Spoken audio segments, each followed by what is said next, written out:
Thank you, Mark. Well, joining me now is Jonathan Reynolds, the Shadow Secretary of State for Business, who was also giving a speech this morning before Rachel. Nice to see you, Jonathan. So there's a message coming from the conference. Rachel used the phrase, I've heard you use it, Labour is pro-business and pro-worker. Can you be both?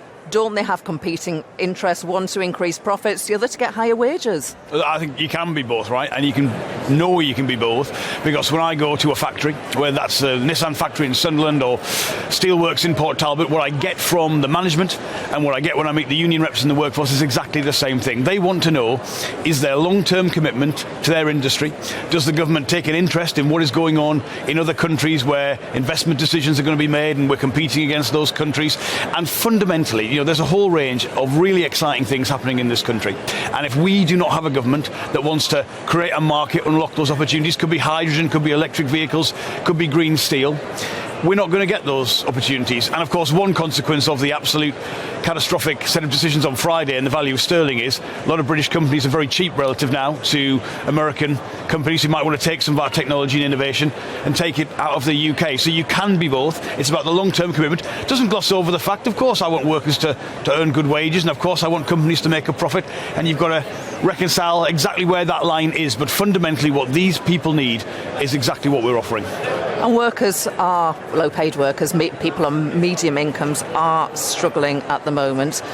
Those workers who are members of trade unions, their general secretaries couldn't be clearer. They want you to be with them, side by side, on the picket lines. If Labour is the party of workers, wouldn't it do that? Well, look, what they really need is to get rid of this Tory government and have me not as the Shadow Secretary of State for Business, as the Secretary of State they want you on the picket line. Business. Well, look, what you've seen, and let's be honest, it's the government make the case themselves, 12 years of low economic growth. Why have you got strikes from barristers to train companies to parts of the NHS? Well, because everyone has suffered from 10 years of pain, 12 years of pain. They're being offered more pain now for more pain later. Of course, people aren't going to take that. And of course, people who are representing them as part of the trade unions are going to make sure that they are fulfilling and representing those workers who are on strike. And I get that. But fundamentally, let's be clear, where are people on strike in the railway industry? Not in Wales, where there's a Labour government. That dispute was settled, And